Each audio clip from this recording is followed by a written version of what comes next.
Okay, and we are live. Okay, thanks everyone for joining. Will be the last meeting for this duration of the Millbrook Valley Trails Committee prior to the election in October. Can I have are there any questions to the agenda? Any concerns or edits? No? Okay. Can I have an approval of the agenda? So moved, Mr. Chair. Second? Maureen, all in favor? Yes. Okay. Can you either say yes or hold your hand up? I know some of you are on mute. Yes. Okay, thank you. All right, I think we can move on to the minutes of the meeting held May 30th. So again, we've not had a meeting in June, July, or August. The minutes are up on the screen right now. Does anybody have any concerns with them, any edits?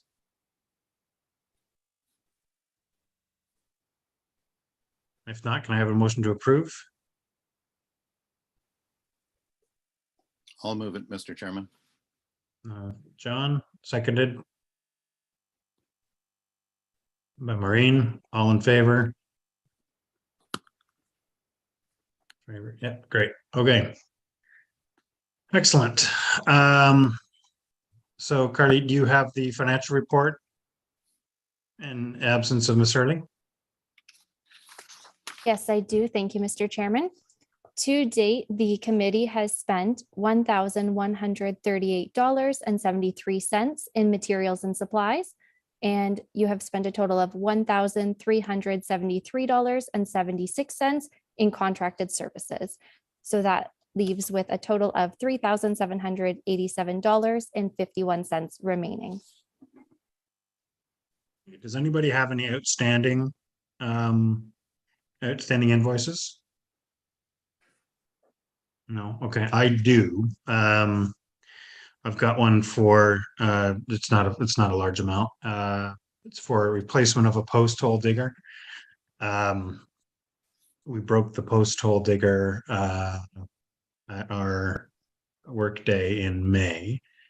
And so it was an old one and with wooden handles. So I have a new one with fiberglass handles. So I will submit that invoice here in the next couple of days. Anybody have any questions then around the financial report? Any concerns? I know we're going to get into a bit of a financial discussion later. I just wonder, just wondering if Sean Gillen submitted his DSV spraying invoice and whether that's been paid, Carly? Yes, so the total amount that was paid through contracted services, that full amount was for the contracted services for ironwood spraying. Okay, thank you. Okay, any other questions? No. Okay. Org update, Meredith.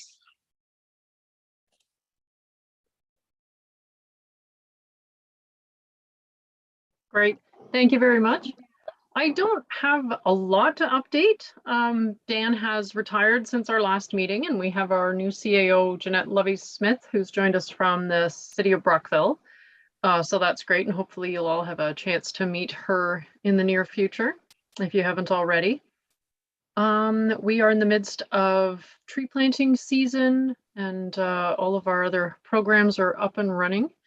But I don't really have a whole lot of other updates for you. I'd be happy to answer any questions if anyone has any for me.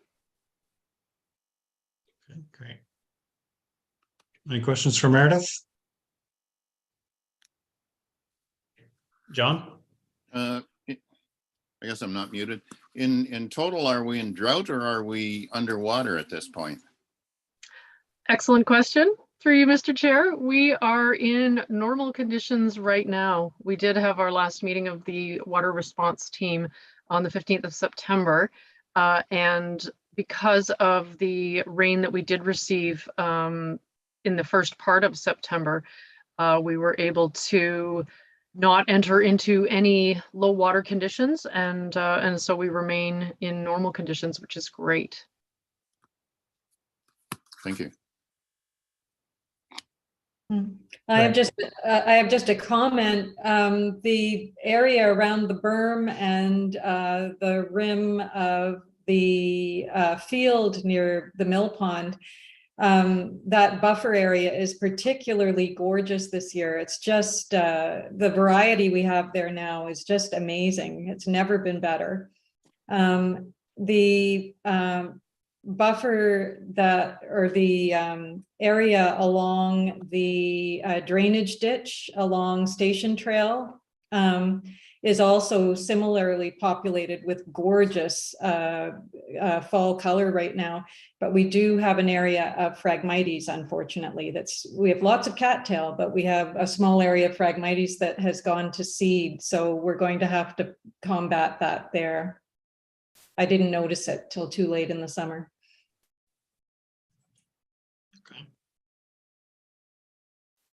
Great.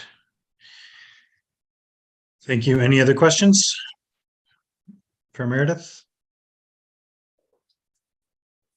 Okay, great. Trial report, Dave. I guess you're on the hook because Hillary is not here today. What's the latest on the trials? Okay. Well, everything's in good shape. Been trying to stay on top of it all summer long, and I mean, the worst of it was back at the end of May there after the storm. But then things quieted down over the summer, and there hasn't been too much to stay on top of. I just noted a couple things. One is on Station Trail. As you know, if you're coming from King Street and you cross over the two bridges, and then you're heading along the rail bed, as you make that sharp turn to go right and get from the one rail bed onto the remainder of Station Trail, there's an area there where there was always two leaning cedars, and it was fine to just pass through them, and it still is, but they seem to be sagging lower and lower. I just think it wouldn't hurt to remove one of those cedars at some point. It's not an immediate hazard. It's just, it's not ideal. And that area also got, when the trail was first built, there was a lot of limestone screenings that were put in there, just to, I think, stabilize and maybe cover up a wet area. And it's still doing okay, but it is starting to either wash away or I guess erode a little bit. So just one area that's sort of less than perfect. Otherwise, that's really it. The only other thing I wanted to just like keep on the list of things to pay attention to or work on at some point is just that long stretch of boardwalk on Cedar, or duckboard, I guess, which it just comes up year after year as being slippery. It would be good to figure out either with shingles or something else, some way of adding traction to it. Excuse me. And but you know, with that in mind, in the spring I did manage to stabilize a lot of that boardwalk, so it's less bouncy and flatter than it has been in the past. So it is safer than it's been in a while, or possibly ever been. But yeah, just that issue of it being slippery, especially when wet, is something as a committee we should tackle at some point. I think it is a fairly good sized job. If you're going to lug shingles or something else out there, it's going to take a few people and a few hours. So yeah, if anyone wanted to volunteer for that job, that would be one that could be done. Otherwise we can save it for next spring. The only other thing that is just the closure of the Baxter Creek Trail and the floating bridge. I wasn't actually sure if everyone on the committee knew that had happened again at the end of the summer there, and just wanted to make sure that was highlighted for everyone, that area is closed again because of the bad shape that the floating bridge was in. Yeah, thanks, Dave. We're gonna chat about that here a bit further on. Okay. Just to take a step back, your first comment on the Cedars on Station Trail, is that something that we can handle? Or do we need the township for that chainsawing? Are you asking me? Yeah, Oh, okay. No, I mean, it's a good sized cedar, but I don't think it's an unmanageable size. I do think it requires a chainsaw. good, but we not township staff necessarily. Yeah, unless, yeah, I don't know the Okay. policy, but yes. John? I think maybe I can manage that one. I know what Dave's talking about, and might be a good idea if a couple of us looked at it to decide which one should go, if just one has to go. Or, if somebody wants to talk to me about that after the meeting, why we can meet and take care of it. Sure. All right, I'll touch base with you after, John, Fair enough. and we'll figure that out. Your second point, Dave, talking about the traction on the duck board. Mhm. The roll of shingles, do we have that in the shed, or does John Frizzle have that? Do you remember? I can recall John Frizzle being the one that talked about it, but I don't remember if it was stored in his garage or something that he could easily get from a friend, or if it's something we already have. Yeah, I think we had it. I'll ping him and see. Sure. Yeah, I thought about that, but I just wasn't sure with with the gaps between the boards, and I just wasn't sure how to go about applying it. I'm not sure if we want to cover the entire boardwalk in just one continuous roll of rolled roofing, or if we would actually wanted to create some separation between the boards, or have different sections and breaks in the. Well, the way we've done it before is we sort of staggered it, right? To almost sort of mimic a stride, right? Okay. With your legs, and so it's every few boards. Okay. I can't recall seeing it anywhere else unless it was up by the library. Yeah, it was up by the library. It's where Oh, okay. we've done it before. Yeah, and it seemed to work well. And then we replaced it with the sort of the half loop nails. Remember that? Yeah. And that didn't work so well. That didn't go over well. Yeah, I recall.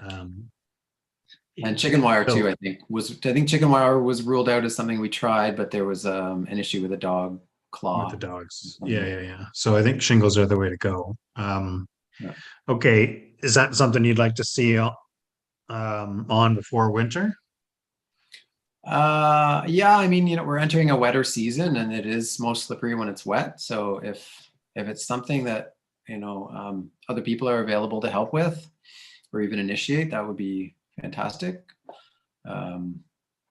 But yeah, I just don't have a clear plan in my mind of how to go about it. Okay, well, I'll see what John comes back with in terms of where they are. I can take a run up tomorrow, maybe to the shed, to see if they're there, if I don't hear from them. And then do you want to remind me, and we can touch base about how I want to do that? Sure. Or Sounds I can, or I can get some other people to do it, but maybe if you could just remind me. Yeah, no That problem. would be good. And what about sorry, I don't know that you were done your I report. was. You were, okay. What about the stairs at the fairgrounds? Oh, right. No, that's just something I missed. Yeah, we've talked about that before. Yeah, Mhm. they're in bad shape. Real bad. I Yeah, I think didn't the realize road- how bad. Yeah, I think it must have just started eroding into the creek, or on the creek side hill, and the boards came apart, but then the material that was in between each step just started to wash away. So yeah, it's quite bad right now. You can get around Yeah. it, but I know. So I'm thinking, I was down there the other day. I'm thinking it probably needs a full replacement, not a repair. okay, might be easier. Um, Yeah. Might be easier, yeah. So we certainly have the money to buy the materials. It's if we have the time and the people power to do it before the ground freezes. Yeah, the township staff did help a lot with the handrails in that area. Now I'm not sure when it's appropriate to lean on them for support like this, but it is quite an accessible area where they could come in with a truck, and I don't know if it would even be fun for some of them to build something like that, but it's just one Yeah. thought. Okay. Did they help with the handrails there? Was that not something that John, you and I did with Kurt years ago, or did the township do a supplementary stuff there too? Maybe they just did a repair at some point. I might be remembering wrong. Right. My, Yeah, no, I my mean, recollection, my recollection, Mr. Chair, is that we worked on those handrails one workday, I think. yeah, maybe they did a repair. Not to say obviously that township doesn't help, but yeah, I was thinking about the wrong location. But yeah, no, I think that was a fall work day we did. Okay, well sorry, Dave, Oh, I was you want just to say gonna say, something? they did come in for a repair at some point. I know there was something that John Yeah. maybe pointed out to Yvette or to Chris, and they were in there pretty Okay. quick to fix it. All right. Well, let me see if I can touch base with Chris Allison this week, and maybe we can go down there and see what he thinks in terms of what resources he may or may not be able to dedicate to it. And then I can also do a bit of a more accurate tally in terms of what sort of materials we're going to need. Yeah. Because I mean, the wood is one thing, but it's getting the gravel and stuff down there. I'm not sure how much, if any, of that gravel is going to be salvageable, right? Right. Yeah. Yeah. I was also just thinking that other than yourself, we don't have quite as many eager woodworkers on the committee as we maybe did 15 years ago. So that's just why my mind goes to the township. It's just if they're able to help, it might be. Yeah. Well, and maybe Chris has got some other ideas in terms of if we're going to replace it, how we do it, or a way to do it better. Mhm. But in terms of what I see, it's just a bunch of 2x10s or 2x12s at this point, or even 4x4s for the stringers, or for the for the treads. But okay, leave that one with me. Okay. I guess based on this, the other thought would be, a mini workday sometime in the fall, October, November time, before it gets too cold. Mhm. Rob, So yeah, Maureen. could I just add, there are a couple other things. There are two missing boards on the longest boardwalk on Lower Med. Yeah, I'm gonna get to that this week. Okay. I think it is the township staff who have added more wood to the rail bed bridge repair, which looks so far as if it's holding up through a couple rains at least, although we haven't had any sort of deluge type rains in the last couple weeks. And the other thing I wanted to add is that the MNR has repaired the ramp to the viewing platform, fishing platform over the first pond. So now it is usable by wheelchairs, whether self-propelled or otherwise. So that makes me very happy. And they've also, I think it would be MNR has brought in two solitary bee houses. So they are lying in the parking lot. I'm not sure where they're going to install them, but that will help keep bees out of the Johnny on the spot, which would be nice. Okay. Mhm. All right. Well, I'll send a follow-up email regarding the other stuff, and we can sort of go from there. Okay. And John, yeah, if you want to, we can touch base after this and figure out what we're going to do about Station Trail. Yeah. Sorry, Marie, did you have anything else to add? I did have one other thing. Just walking along from Tupper the other day along Station Trail, about halfway between Tupper and the point where the trail veers off toward the new subdivision, there is a rather large uprooted tree. The root system is lying sort of diagonally, and it's quite a large trunk that's lying among the trees over the lawn that precedes the first of the townhouses in the Brookside subdivision. I don't think it represents any imminent danger to anybody, but it's probably not something that we want to leave up there forever. It's way too big a tree for us to manage. It wouldn't hurt someone from the township to have a look at that.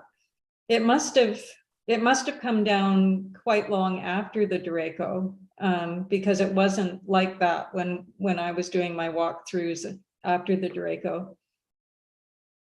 I think some things during the Draco rocked and then rocked back and then fell later. So Okay. If you could, do you have any pictures of it?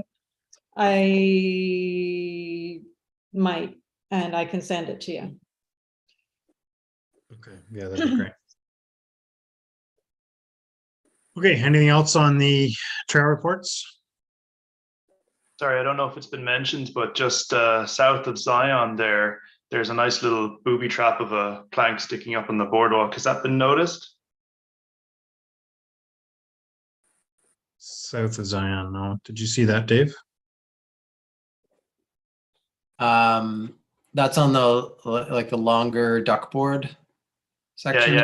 Yeah, just along there, just like, whatever, 50 yards just south of Zion itself. There's just like the one piece sticking up and then the one piece going down into the ground that just needs to be repaired or replaced or whatever, amongst any keen woodworkers out there. On the south side? Yep, yeah, just south of Zion. So if you're like literally just coming off of Zion itself. Has anyone else noticed that recently? It was there last week, and a bit before then too.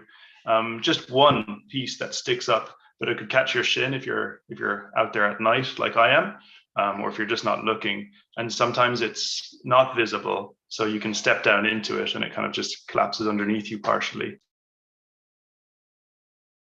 Okay. Okay, I hadn't noticed that one, but there have been broken boards there in the past, so just must be another one that's cracked and one end sticking up by the sounds of it. Yep, just that. Okay, thanks. I'll check it out this week, hopefully. Get some, it's supposed to be nice for the rest of the week, so. I'll get a picture tomorrow, Rob, of that tree for you, and I'll send it to you and Cindy and Carly. Okay, thank you. Okay, moving on to general business, 8.1. Through you, Chair Ross, can I, sorry, just quickly interrupt. I put my hand up a couple times, which probably can't see me. I just wanted to touch bases. There are a lot of great initiatives that the group is talking about, but I just wanted to confirm, are you planning on doing this prior to November 15th?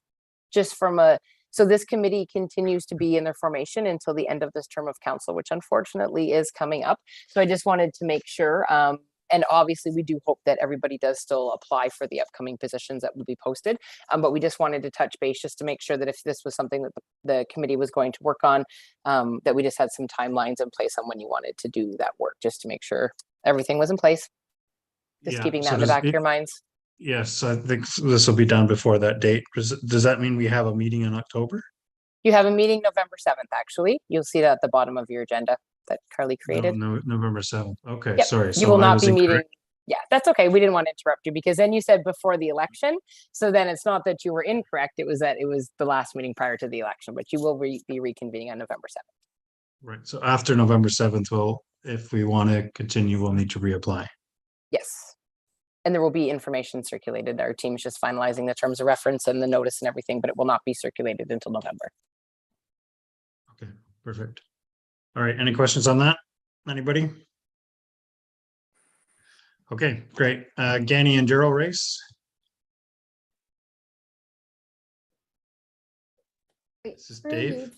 Or Carly? Dave, was Dave going to be speaking to this?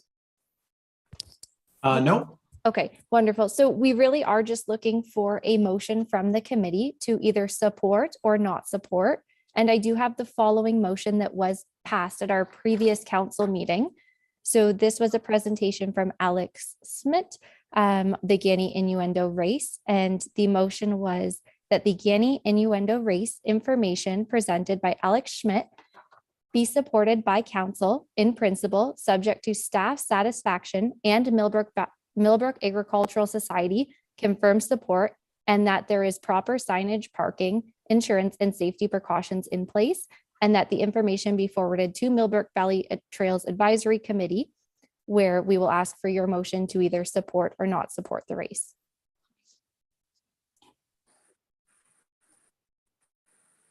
So it is, I'm just looking, this is the first I've heard of it. So it's Sunday, October 2nd.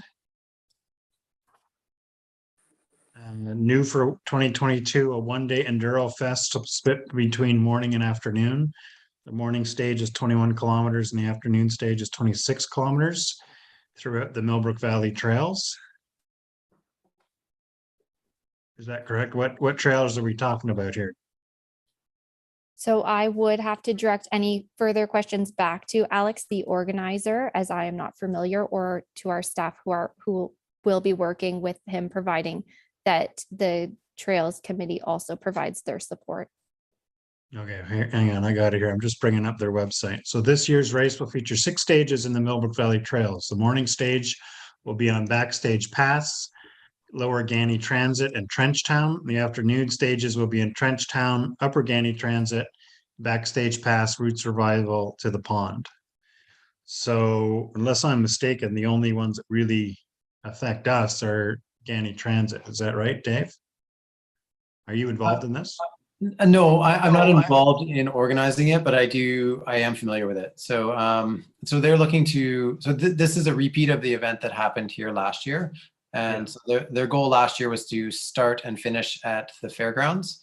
But last year we had some issues around the entrance to the Baxter Creek Trail and whether or not it had been confirmed as being open to bikes. So they changed that plan last year and used Houston and Carveth to get out to the trail system. But then otherwise the event did go ahead on our trails, and I think it was quite successful. Last year it was a mix of Millbrook Valley trails and non-Millbrook Valley trails that are in Millbrook, like Backstage Pass and Trenchtown, as well as the Ganaraska Forest. This year it's just Millbrook based, and that's primarily because the Ganaraska Forest remains closed due to the storm damage. But yes, so they would be in the morning. I don't know what the time is, 9 or 10 o'clock or something, are heading from the fairgrounds, gathering at the fairgrounds, parking at the fairgrounds, heading out along Baxter Creek Trail. And I'm sure they would go up. I don't know the exact route, but it would be, it would be on our trail system in full. So they'll be going up Cedar Trail or Grand Trunk and Meadow Trail to get to the top of Backstage Pass for their first timed stage. So anything that is anything that's a timed stage is where people are racing. Anything where people are just getting from one time stage to another is just people riding at a casual pace. So it's not, people aren't always racing. And when they are racing, they'll have someone's checking the time at the beginning of the trail and someone checking the time at the end of the trail. So there would be an opportunity for any unsuspecting hikers or bikers to be notified that there are racers coming down a particular trail for the shorter period of time that that's happening. But yeah, so they're using, I think they'll be on all of our trails from Baxter Creek, from the fairgrounds south, all of the bike friendly trails at some point during the day.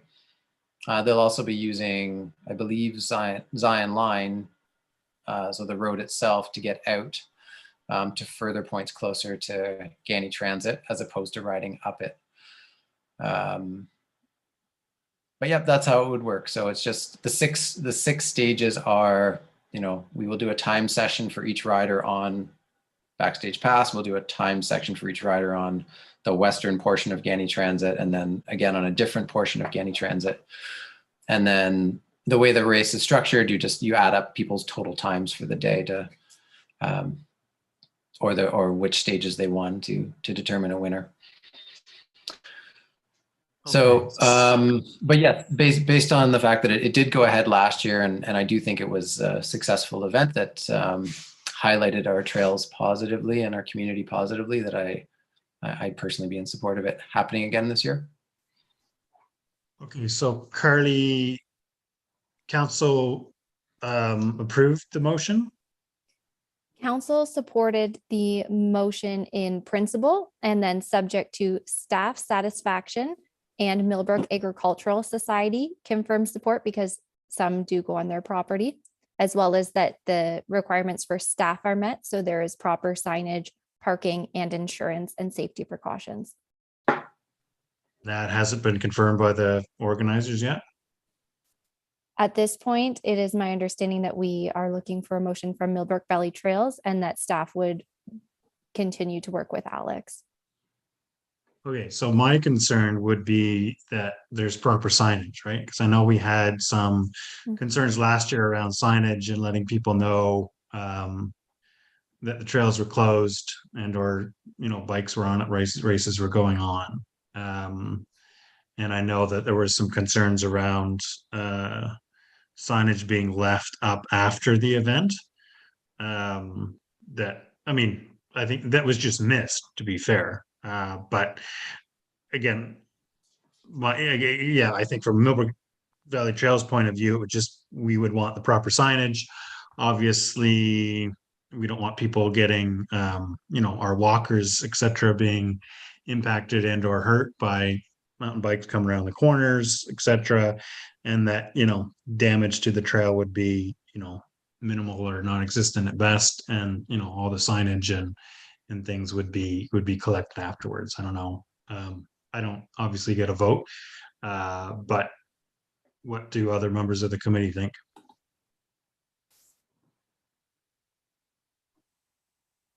I agree with David that it is, you know, a really lovely event for Millbrook Valley to be hosting in general. I mean, meaning the physical geographical valley to be hosting. However, the one concern I do have is that at 2 points, the race route is actually on roadway, one a fire route and the other an actual road. So the people whose driveways exit onto Elgar Circle and Elgar before fire route 3 need the courtesy of being advised that there will be a race that day in enough time that they can plan their weekend around it. And similarly, so do the property owners on fire route 310, close to where Gani Transit crosses over fire route 310, just so that they can plan their comings and goings that day. So it would be a good idea for Gani Enduro to send flyers or something that can be put in those folks' boxes or something like that. I'm trying to think how many properties that would involve. Can I just jump in? The race itself, like they won't be racing when they're on the road. They'll be using the road to get to the next start point. But I would have to clarify about fire route 310. Right. But again, I don't believe that they'll be racing across fire route 310. I think it's possible that they'll come down 310 and start heading east on Gani Transit from there. So again, yeah, when they're traveling between stages, they're not racing. I mean, so there's no fear of affecting somebody's time by, you know, needing to come out of your driveway or something like that. But your point is fair that people do need to be notified to some degree that this is happening. Okay, so Gardy, to confirm, the township is looking from support for us, for support from us before staff pursue looking at this further, or is that already happening? And we're just sort of giving our opinion. I can take that one, Carly, if you want. Go ahead. Okay, so two things. One, to Maureen's point, it's a fair point, but I mean, as Dave rightly said, I mean, cycling on the roadways is a permitted use, and that's all that will be occurring during there. So we've asked the township's main concern was that we've asked repeatedly for more advance notice of these sorts of events. And, unfortunately, I think it was due to some optimism that the Ganaraska might be opened from a forest standpoint, that they were sort of waiting to understand, and then they were informed within the last few weeks that that was not going to be the case. So they had to make an alternative plan. So we're trying to be empathetic to that, knowing that's a big disruption with regards to the Ganaraska as a municipality. So we put forward the event because we didn't, we appreciated that issue and where they were coming from, but we required sufficient signage and sufficient notification and all of those informations. That is completely separate from an endorsement from Millbrook Valley Trails. All of that work will be going through. We thought it would be only prudent to give Millbrook Valley Trails the opportunity to say, absolutely not, we're not doing it. Last time was a disaster, or say, yes, we're okay, permitted, ensuring might be a few things as it pertains to the trails that we would like considered. But, we're really down to a week's notice right now with regards to the lead time on the event. And they were made very much aware that, regardless of what impediments there might be, we can't, as a municipality, work with them on that timeline without more notice. So, they're going to have to make decisions earlier on in the process in the summer so we can ensure that there's more time for Millbrook Valley Trails to weigh in and there's more time for us to do our due diligence. Because of that time constraint, we've been moving forward with the due diligence anyways. So the Millbrook Valley Trail, unless they were saying hard no and absolutely not, it won't be coming before council again until after the race. So unless there's a criteria that isn't fulfilled from our motion of council, then whether Millbrook Valley Trail endorses it or not, I'm not sure. Well, we wouldn't have the time to reconsider. So we would have to either convene a special meeting of council or just allow the event to proceed without the endorsement of Millbrook Valley Trails, which is obviously not what we want to do. Is that a fair summary, Carly or Cindy? Thank you, Deputy Mayor. Yes. Yeah, that's great. Thanks, Matt. Mhm. Okay. Any additional comments from the committee? John? Thanks, Mr. Chairman. I think I'd be willing to support a motion to support it with the same conditions that council's conditions are met. Like, we're not putting conditions on it, but as long as council's conditions are met for this one, then we go ahead and support it. If council's conditions aren't met, then there's nothing we can do about it anyway. So, but I think council's conditions should be met. So, is there a motion on the floor yet or not? Pardon me, John? Is there a motion on the floor yet for this? I'll make the motion that we support it based on council's conditions being met then. Great, thank you. Does anybody want to second that motion? I'll second that motion. Okay, all in favor? Yes. Yeah. Okay, thank you very much. All right, 5 Peaks race request. Thank you. YHKCT. Yes, so I will present this request. Again, this came in to us on Friday. However, the organizer did provide us with details that I will go through for the committee, and we will be looking for a similar motion to support or to not to support the race with Millbrook Valley Trails endorsement. And I will let the committee know that 5 Peaks will also be coming to our council meeting on October 3rd as a delegation to make their presentation to our council to obtain their support as well. So the race is from 5 Peaks organization. The proposed race date is June 24th, 2023. That's a Saturday. It is a trail race on foot. They would like to start at the fairgrounds at approximately 8:30 in the morning and end at the fairgrounds at 12:30 in the afternoon. However, they would plan to do the race entirely on our trail system for approximately 7 kilometers. And they would like to mark the trails the Friday before. However, all of the signage would be cleaned up the Saturday that afternoon by 2 p.m.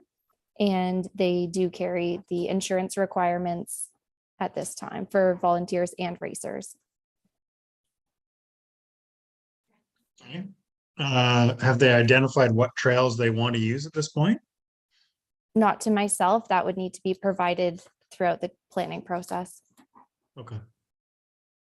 John? Oh, sorry, I didn't lower my hand the last time, I guess. Okay. Matthew? Yeah, Carly, what was the date in June again? June 24th, 2023. Okay. Okay, thank you. It's a Saturday, yeah, Saturday. Mhm. Okay. And so what are council looking for from us at this point? Just Matthew? We haven't, this hasn't come before council yet, Rob. This is the first I'm hearing of it. I think Carly mentioned that. I think they're planning to come again with our request for more notice. They're coming in the next few meetings to get an endorsement and allow council to do their due diligence between now and June. So that should give this council or the next council, whichever one gets to review it, enough time to do all that due diligence. But it sounds as though they're very well organized, and it's only the morning race, so and it's on foot, so there's even less to worry about in that regard. It's just a matter of how it impacts the trails. So it might be, I don't know if there isn't this sentiment that we have enough information because it's not until June. I think it'd be prudent or reasonable to simply pause or not endorse at this point until we get probably whatever due diligence is provided to council, or the presentation that council receives in the next upcoming meeting, and then weigh in after the fact, unless Carly, unless you were intending on sharing that now. But So the complicated part to this is they are hoping to launch their registration. And so their hope was to launch October 1st, which we advised based on our committee timelines and our council schedules. That's not possible. So we have done our best to add it to this agenda, and they have submitted the delegation request. But if the committee and council is looking for more time, then that is just the response that we will have to provide back to Five Peaks. it seems awfully early for a race in June to open registration in October. How many people are they planning on inviting or forecasting for the event? I don't have that information. We would Okay. need to go back to the organization. I mean, we do have our other meeting in November where this could come before us, so I don't think that's going to hold things up in that great deal, and we'll be able to probably include all of the information. And I can speak to it from having received the delegation. I just, this is the first time ever hearing of it, so.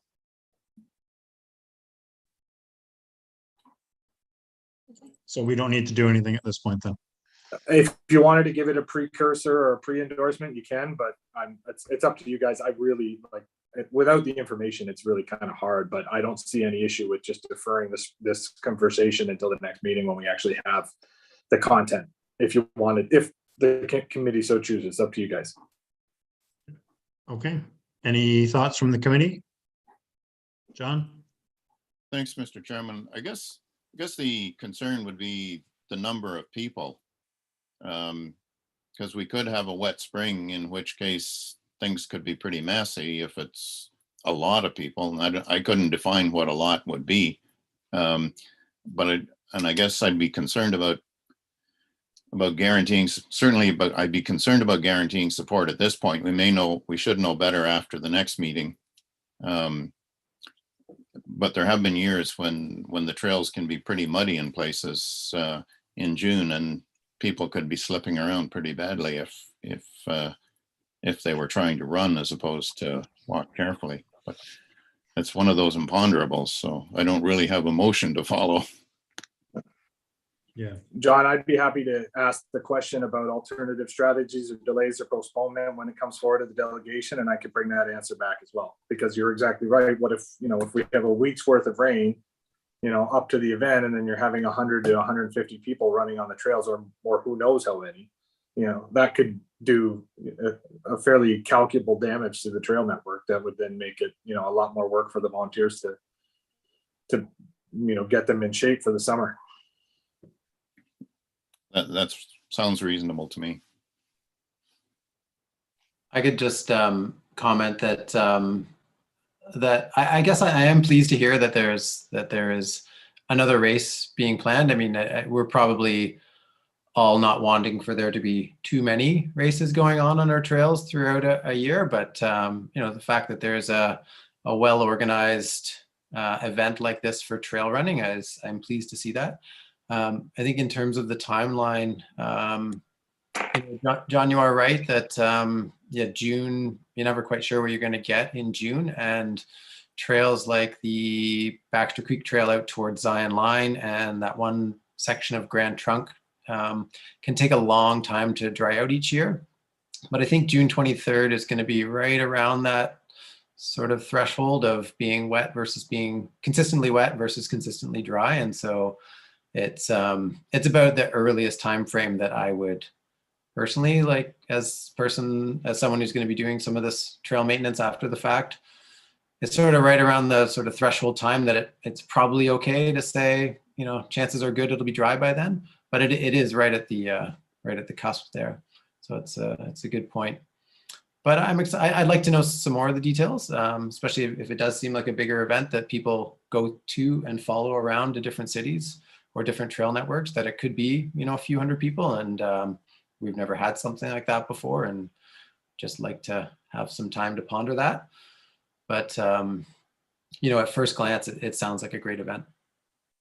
Yeah, I would agree. I would add, Matthew, that maybe when council is looking at this, that they may suggest to the organizers that a presentation to this committee may be pertinent as well. You know, Yep. once. No problem. Yeah. We can invite them to do a delegation in conjunction to adding the report and the content, or invite them to the meeting to speak as a guest. No problem. Yeah, and not necessarily from a permission point of view, but also, you know, we committee members will be able to advise on, you know, what trails may be sort of more applicable to running than others. And I'm just thinking about the impact of boardwalks and, you know, duck board and that sort of thing, right?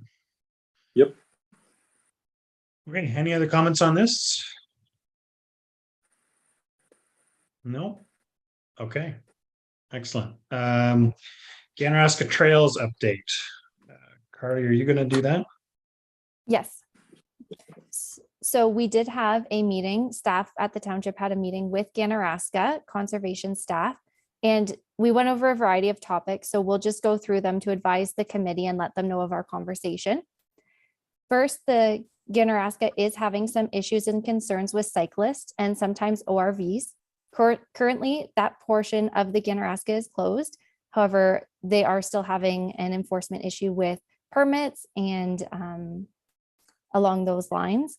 They also have concerns with cars parking along Galmorgan and offloading bikes and ORVs.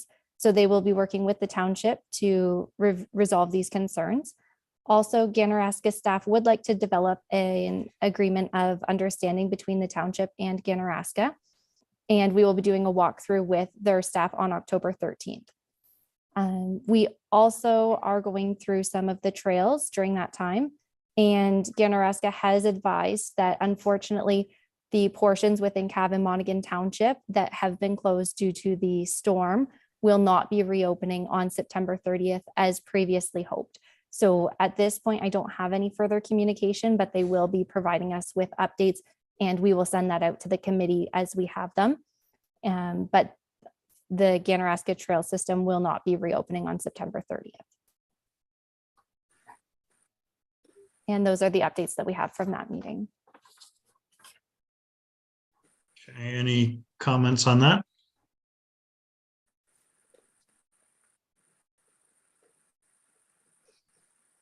No, John? John? Thanks, Mr. Chairman. Through you to Carly, did they express concerns about the possible recognition of the opening of the segment from where the trail ends now to Glamorgan, if the other issues regarding parking and that sort of things are resolved? Or did that not get? So that was not a part of our discussion. However, I believe the intention is for township staff to discuss all of these different, that the trail system being one with the Ganaraska staff. We do want to continue to work with the Ganaraska staff moving forward. So this was just the start of those conversations, but certainly not the last. Thank you.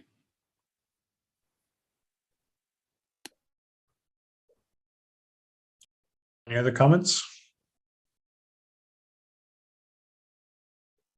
No. Okay. thank you for that update. 8.4 trail project grant funding.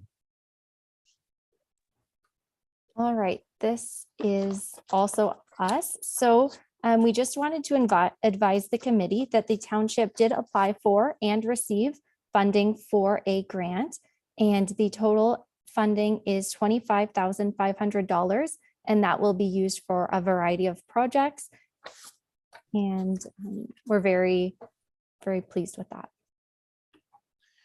Maybe I can add a bit more color to this. So I was brought into a meeting over the summer with a vet and Chris Allison, who's the head of Parks and Rec, and oh, my apologies, Matthew. What's the lady's name? The economic advisor. Bridget. Escaping me. Bridget. I apologize. And Bridget had applied for this grant on our behalf, and as Carly said, we were successful in getting it. So as an initial sort of review, we talked about some of the things that it could go towards on the trail system.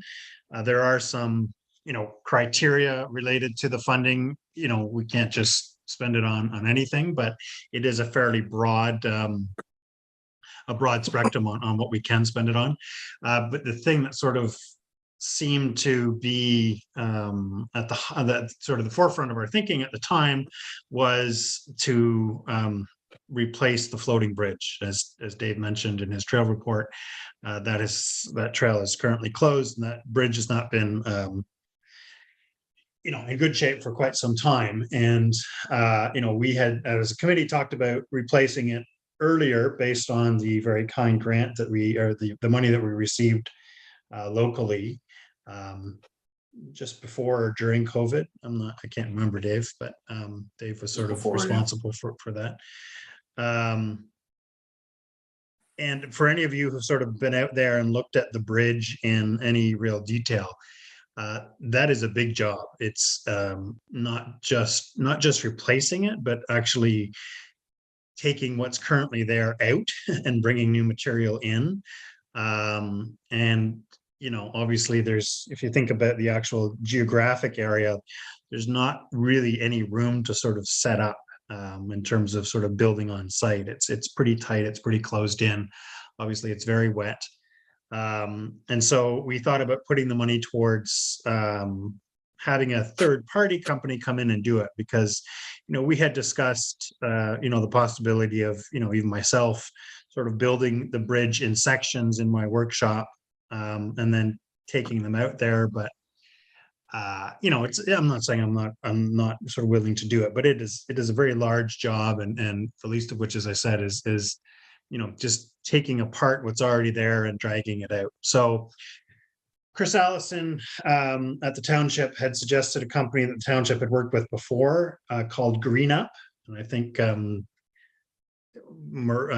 Meredith's probably very familiar with them. They've worked very closely with Orca in the past as well. So I contacted one of their people in the summer, and I believe in August, I went out and did a site visit with him. And he sort of, we looked at things, we measured things. He sort of talked to me about what his thoughts were, one of which was potentially coming up on snowmobiles through the creek over the winter and removing, as an easy way to remove what's already there, and bringing in new pieces of material and installing it in the spring when the ground had thawed and things were a bit more accessible. But he said he would go back and think about it and come back with an estimate. That estimate came back to us in late August, maybe early September. And that estimate was somewhat shockingly to me over about $54,000.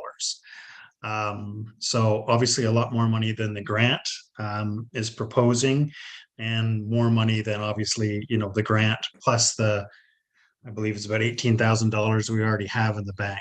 Now, again, I'm constantly shocked at how much things cost, etc. But I think that's this just sort of, it's a lot of work and the price of wood, et cetera, and materials. So I guess before I go on any further, Matt, you at a point? Yeah, and Rob, I have to apologize to you because I was intending to call you at the end of last week, but I did not get there. And then Yvette has been kind of distracted this weekend with some stuff she's dealing with. So I apologize in advance, but just wanted to provide some clarity because I had a follow-up conversation with her earlier today.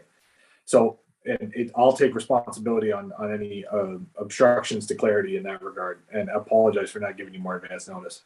So from my updated now understanding of the grant process, because you and I did speak about it some time ago, the total amount of the 25 and change $1,000 isn't exclusively for Miller Valley Trails.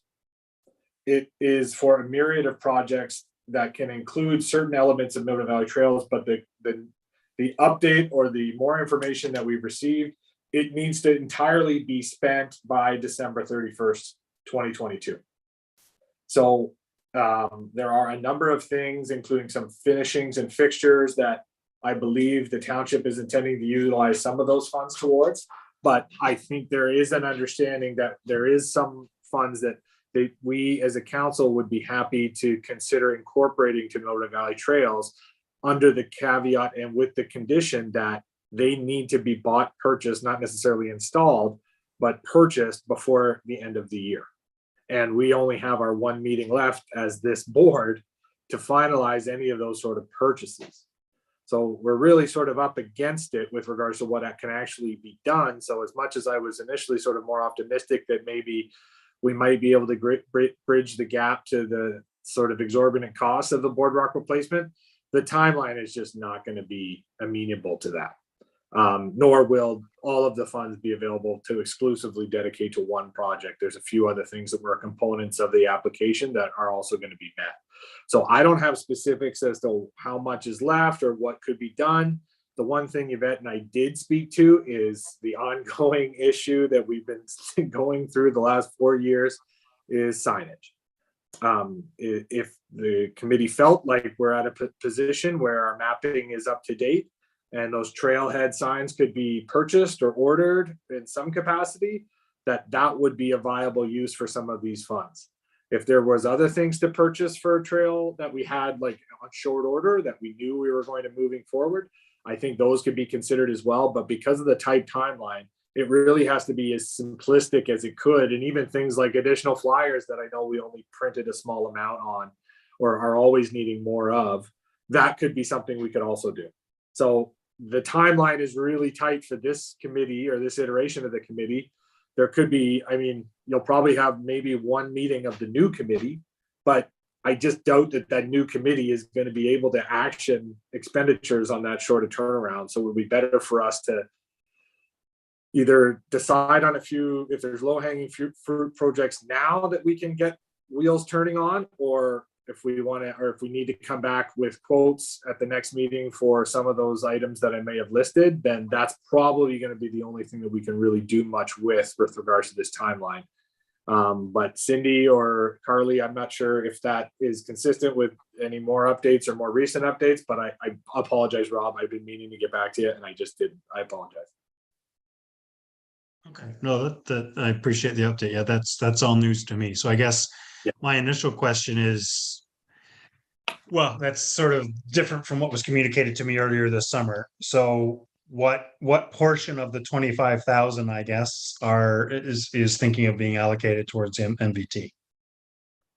I don't have that specific number. I'm not sure if either Carly or Cindy are available as well. I think we were a bit surprised by the lateness by which we received the confirmation and the details about what was approved or what was granted, because and the time by which they needed to all be spent on, because that's a pretty, to get final confirmation in September and have to have it all gone by December is a bit of a tight window. But that's what we've been given to work with, so that's why that's where we're at. I don't know if anyone has anything to add on that.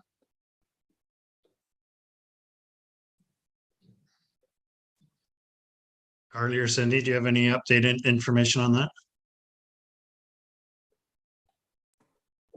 Not at this time, Chair. If the committee is looking for more information, that is something we can certainly take back to staff and bring forward to the November 7th meeting. I think that's going to be too late. I think that's going to be too late. I mean, it's, we need to know if we're going to dictate what we're going to spend it on. It's going to be $2,000 or $20,000, right? Yeah, I think through you, Chair Ross, Chairman Jackson, just to quickly interrupt here. If Meredith's still on this call, I believe there's quite a few steps that we need to go through before we start doing anything with that bridge regarding Orca and permits and what we can do and what we can't do.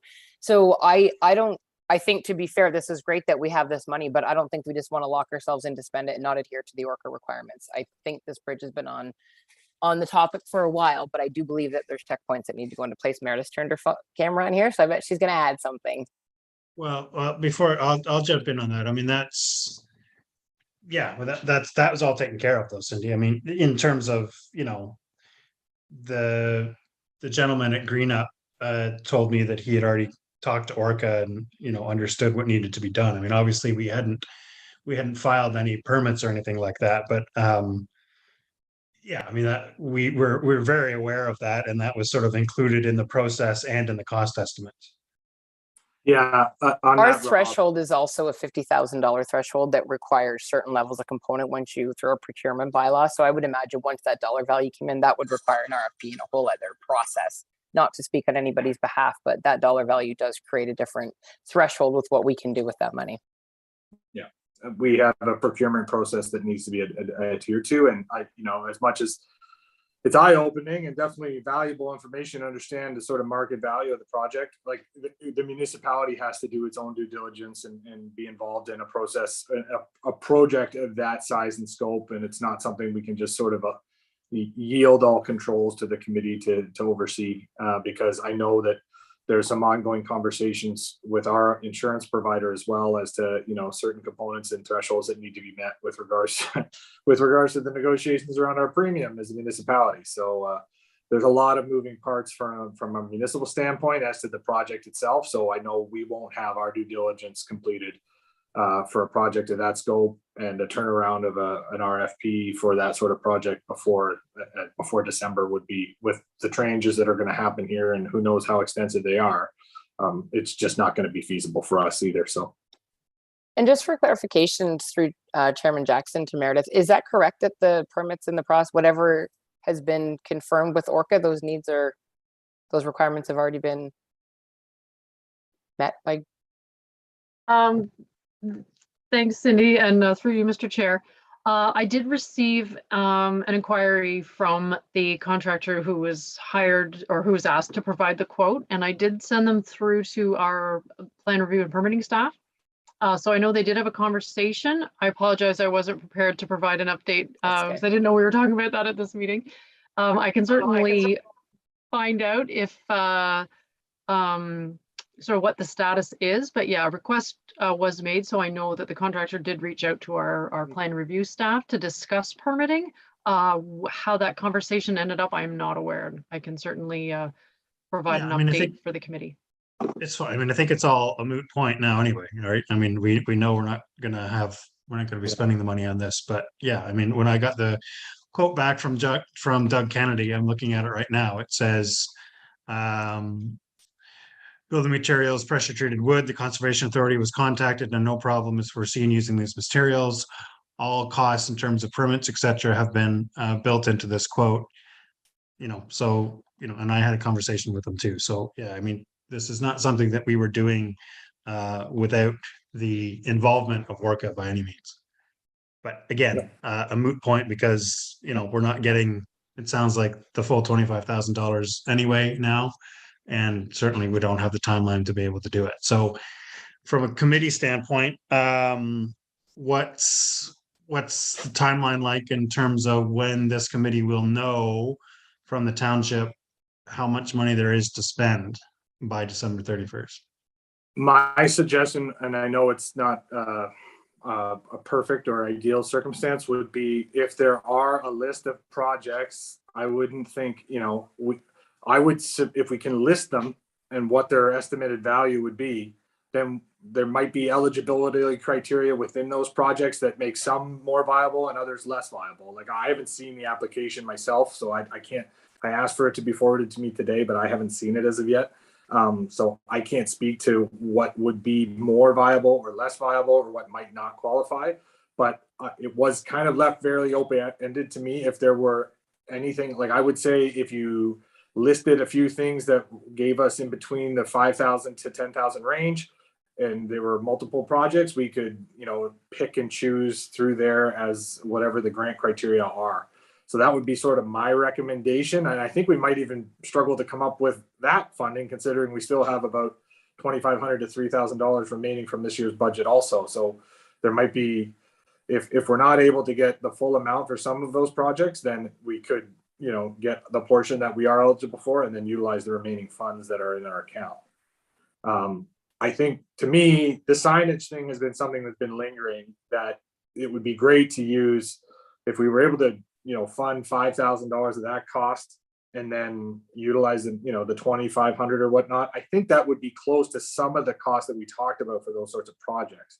I thought we were talking in the 2,500 per sign range, but that was a few years ago, and God knows everything's changed since then from a procurement standpoint. So, those are the sorts of ideas. But if it was materials, it was insinuated to me anyways in the conversation that materials could also be viable. So if this was a year we wanted to go long on the ordering, knowing what's there, so be it. But you know, Rob, you would have a better understanding of that than me. But again, I think that's sort of what I would suggest at this point. Okay. Yeah, I talked to the township in September when I spoke to Bridget about it, and she said she was going to get back to me just on sort of alternatives, because we both sort of agreed that, you know, obviously 54,000 was not going to be viable, and I've not heard back from her. So I will follow up with her this week, and I will also chase maybe updated quotes around signage and things, and see what we're looking at, because yeah, I mean, in my view, we need more than 3 signs, but you know, that do we replace the signs at Station Trail on both sides of Station Trail that aren't that old? But you know, it's what, you know, how we deal with that. Okay, so let me get that in order, and I'll follow up with Bridget and see sort of where we're at, because I know originally Bridget talked about spending some of that money on the benches that are the new steel benches that are down on the island in front of the dam. I'm just looking at them right now through my window, and those were $2,500 each. And my comment on that was we could build dozens of benches, the cedar benches that we have all through this system right now, for $2,500. And I didn't really think those really had the aesthetic of what we're trying to sort of do in the trail system. But again, that was just my single comment. So, you know, I think it's certainly something we'll need to discuss at a committee level when we understand, you know, how much is out there, and you know, timing and stuff on what we can do by December 31st. Sure. And I'll try to set up a call. Maybe it's unfortunate that Yvette can't join us today, but you know, she's the one who I got the updated information from, and you know, she's just struggling right now, but we'll be back shortly, and we can. What I'll try to do, Rob, is maybe set up a call with the 3 of us to have a chat about that, and make sure we can be as prepared as we can be with a few options for the next meeting of the committee, if that works. Yeah, sounds good. Cindy, Carly, can I ask you guys to put that on record and set that up for me? Yes, we can absolutely do that. Thank you. Rob? Yeah. Hi. Could I just ask, would it be appropriate to put together a signage subcommittee that could actually bring proposed signage designs to the committee on November 7th to vote on, so that we would be at least that far ahead? Yeah, I guess my concern with that is, remember how long it took us to sort of design the pamphlet? I mean, it was months and months. And I think my understanding was that we sort of had, the signage was going to be lifted from the maps that are on the brochures that we've already approved, right? Mhm. The signage was really just going to be an extension of the map of the brochures that are sort of done and dusted, other than obviously the revised, the wording around bicycles and all that sort of stuff, and the addition of QR codes. But again, a QR code can simply be added later as a sticker. Like, we don't even need to worry about that if we've got to get this money spent by December 31st. Now, I'm assuming that, the sign, it's just the invoice needs to be sort of procured by December 31st. We obviously don't need the actual signage in hand until the new year, but we can confirm Yes, that that's with my Bridget. Yeah. That's my It's usually- understanding. Yeah. Okay. John? You're on mute, John. Yeah, actually, I was just going to make the same point that Rob made. We can probably pay for the signs and still finish the design and have it ready to install in the spring. Or yeah, pay for them without having the final design finished. So. Rob, I have another question. Yeah. That idea about going in over the ice in the winter and dismantling the bridge makes sense to me. And I don't even know that it would need snowmobiles, and I would hate to miss a winter season. I just wonder if that much we could do ourselves. I wonder if that much, and how much that would reduce the cost of the bridge. Wow. Yeah. I mean, I think the bridge, for in purposes of the discussion around the grant, I think the bridge is off the table. Okay. But obviously the bridge is something we need to address sooner rather than later. And yes, if we as a committee wanted to tackle that in the winter, we could certainly discuss that at our next meeting, but keep in mind that this may be a whole new committee next winter, right? So it may not be up to us to even make that decision. So Matthew? Yeah, I just again, I understand this is unfortunate, but the days of building infrastructure like this ad hoc or exclusively by volunteers is just a liability issue that is just no longer the reality of the case. I haven't been quoted specific comments, but I know there's already concerns about, even though we've circled the wagons and been around the bush about wilderness trails and accessibility in previous years of conversations, the industry is not amenable to much in the way of construction, especially when it comes to bridge works over water by volunteers, and the municipality just can't, it's very unlikely that there'll be a lot that we can do other than the provision of some sort of labor and support for whatever quote we're able to garner. But because of the cost rough estimate, it would have to be of interest in whoever is providing that construction as well, right? So we're going to have to wait and see what kind of responses to an RFP we get, and we can include in there language that says we've got a group of volunteers that would very much like to be involved and donate time and labor to whatever components of the construction is possible, if that can be reflected or considered in the cost of the project as well. So those are the sorts of language that would need to be incorporated into an RFP that would then we would need to understand from our insurance provider and other groups like Orca of what requirements are and that we're all above board, etc., and then move forward. So I think there's nothing holding it back from being a main focus for that first committee to take on, but there's no circumstance in which I can see us getting to any of those works in December because of the timeline and all of the changing and moving parts. And like I said, it's just not the way the industry is allowing municipalities to function anymore. Like, we're just not able to do the sorts of things. Like, between you and I, I'm concerned that any sort of boardwalk without a handrail is going to be frowned upon and need to be addressed immediately. So that's the sort of level of detail that they're going into with in just initial conversations with us about certain components of our network. So like, that's why I'm not trying to be defeatist and I'm not trying to be alarmist. I'm just, that's the world we live in now. And Sorry, who's having those discussions with you? The province or Orca? No, our staff and our insurance provider, in negotiating the premiums that the municipality pay for our infrastructure. So we're already facing 10s and 20% increases when we're talking about renewals.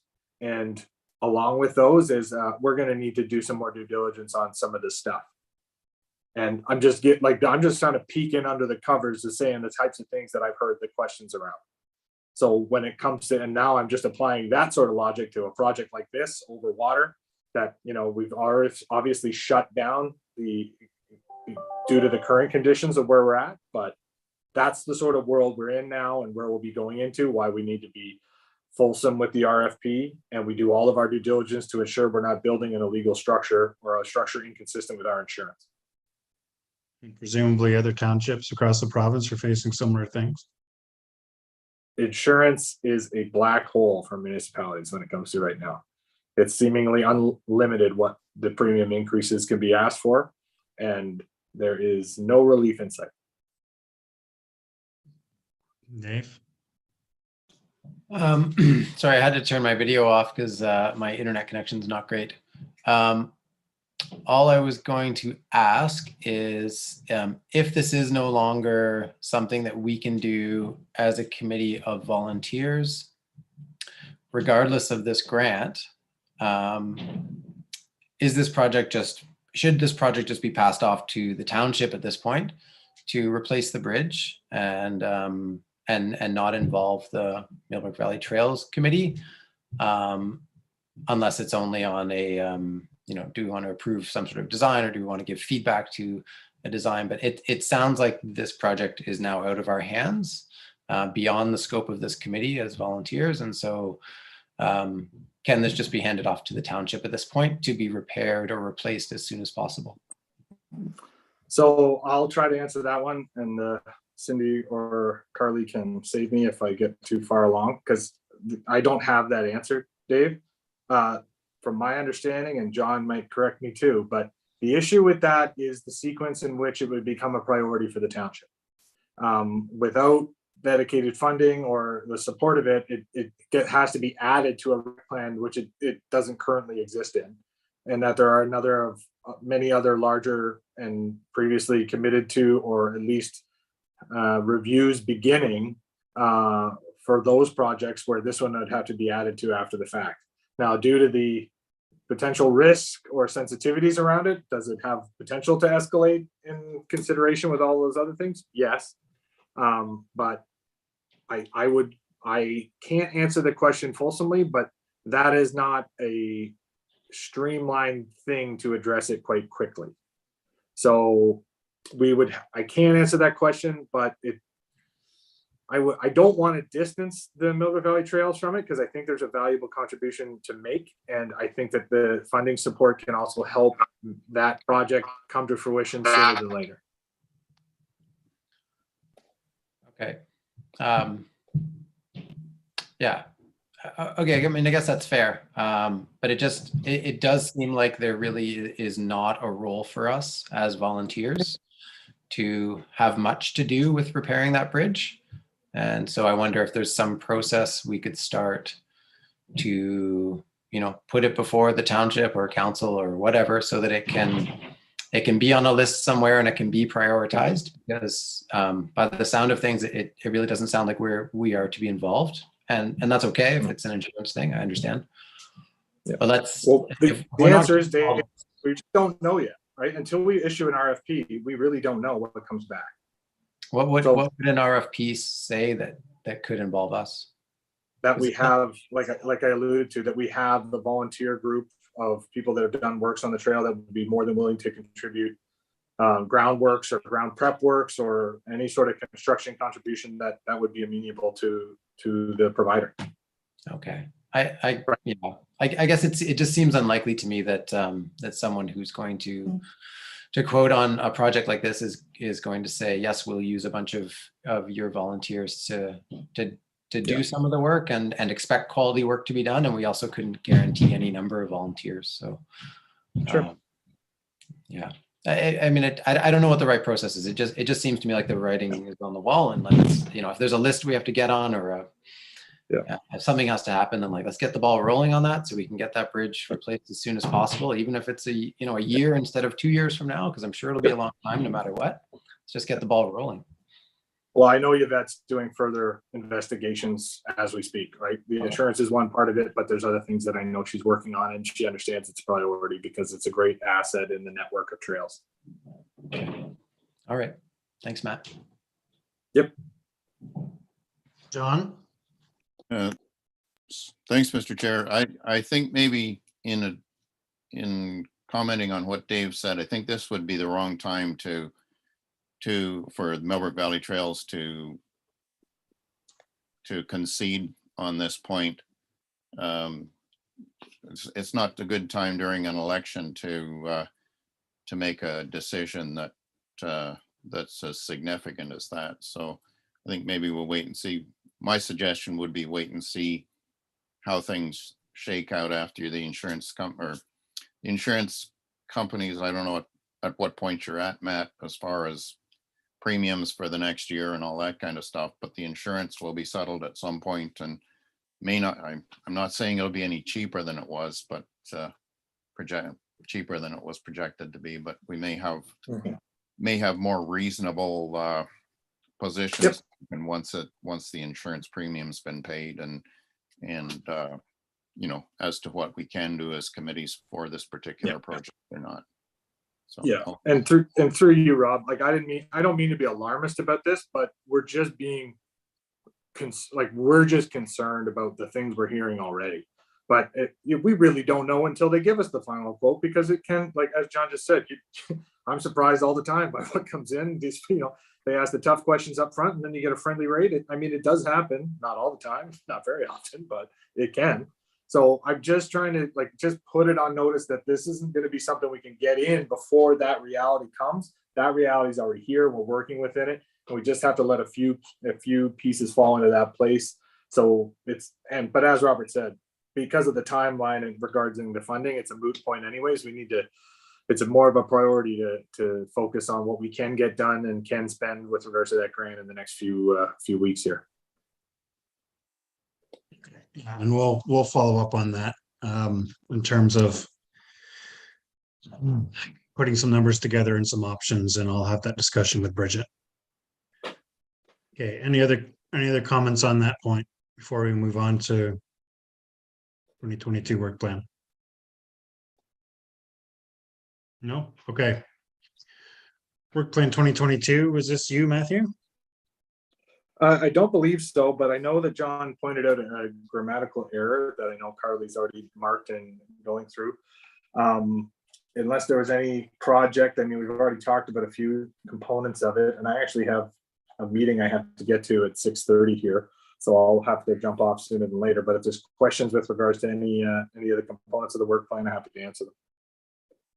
And through you, Chair, Mr. Jackson, the work plan is something that we have been adding to the agenda and to carry forward just to provide any updates. So if the committee does have any updates, I'm happy to take those and make the updates and then bring them forward to the next meeting. It's just attached here so that you're able to see it.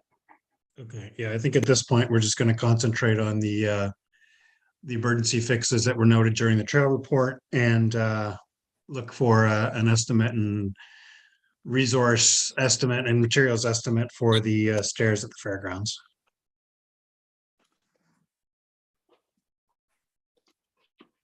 Does anybody have any further comments to that? No? Okay. John? Sorry, Mr. Chairman, my buttons seem to be slow here tonight. I guess the question was whether could I make a motion that if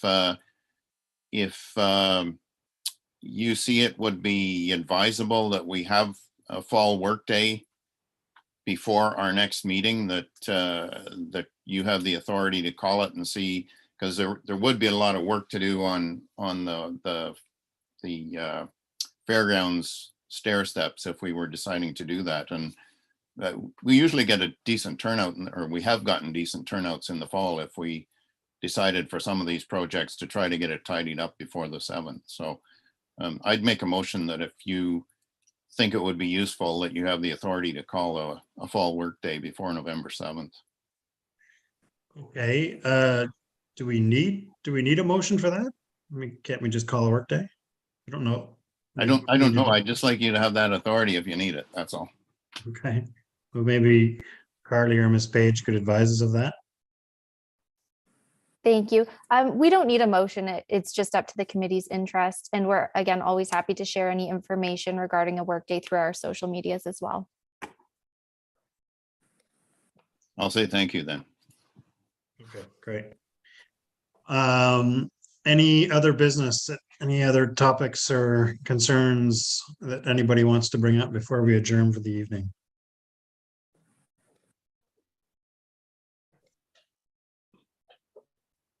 No? Okay.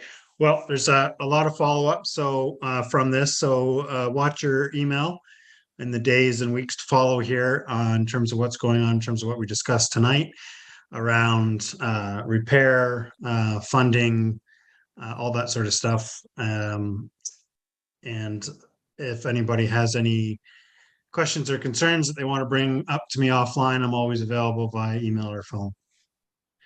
And we'll just note here that the next meeting date is November 22nd. I'm sure that Carly and Cindy will send us the appropriate reminders, but if we want to pop that into our calendars now, that would be great. And Maureen and John Follis are doing the reports for the trails. And hopefully by November 7th, there still won't be any snow, so we can do a final good report before the end of the year. Okay, anything else? All right, can I have a motion for adjournment? So moved. John, seconded by Yep, Dave. All in favor? Yes.